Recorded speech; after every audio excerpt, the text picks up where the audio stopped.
So, you've probably seen the headlines lately, right? Stories talking about this incredible Russian economic resilience. Factories humming along, unemployment hitting record lows.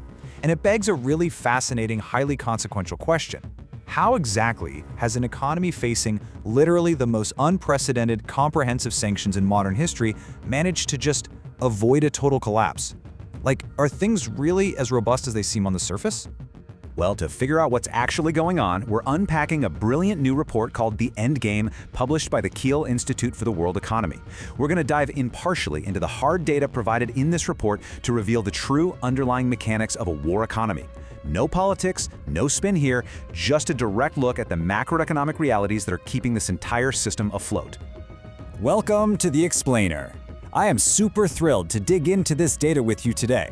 Together, we're going to demystify the complex macroeconomic facade that's hiding Russia's structural reality and reveal the pretty precarious story underneath.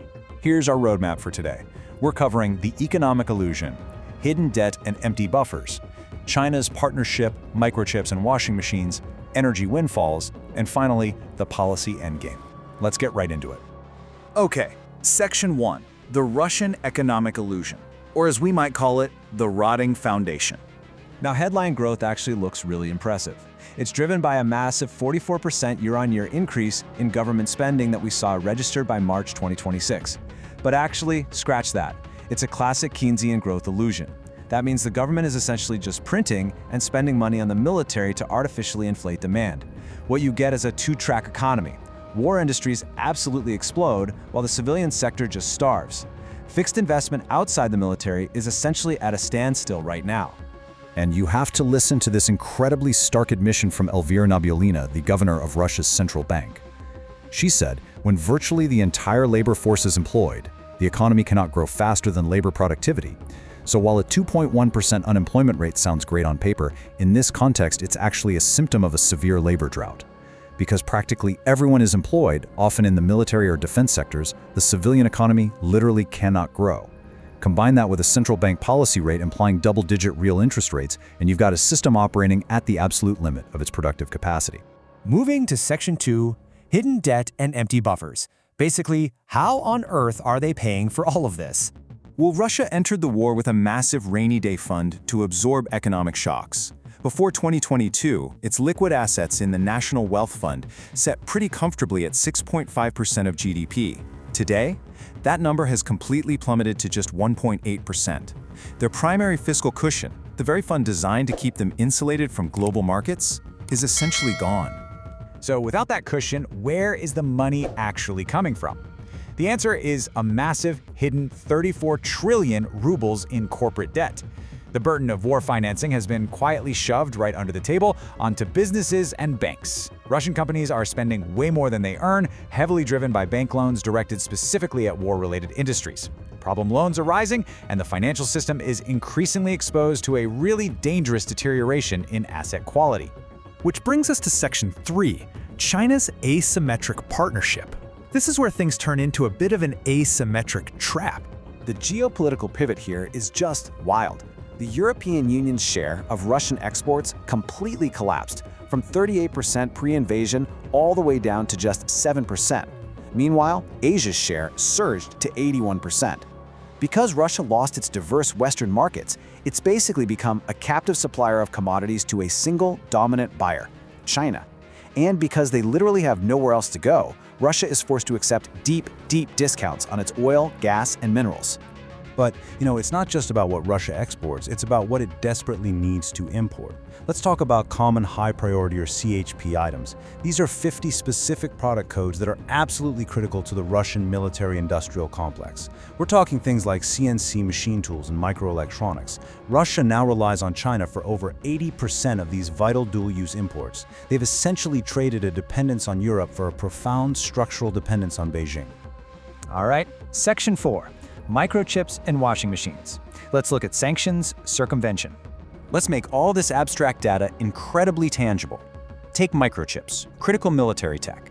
97% of the chips Russia imports are still the exact same Western brands. They haven't been replaced, they're just being quietly routed through Chinese hubs. But if you look at everyday consumer goods, like washing machines, Western brands are completely gone. Instead, 81% of washing machines in Russia are now Chinese brands. So China essentially helps sneak in what Russia's military can't live without and happily replaces everything else with its own products. Now for Section 5, Sanctions and Energy Windfalls, specifically looking at the fallout from the 2026 Iran conflict. When the Strait of Hormuz closed in 2026, the immediate oil price shock acted as this massive, temporary rescue for Moscow.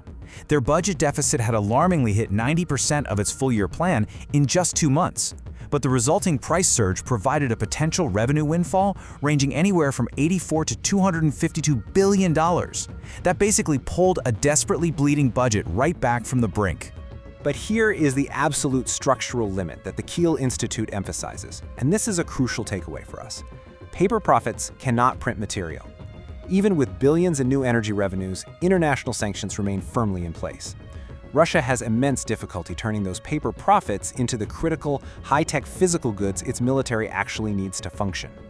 So having extra cash in a restricted market, it mostly just bids up the prices of whatever limited supplies are left, which merely drives up domestic inflation even further, directly hitting the wallets of everyday Russians.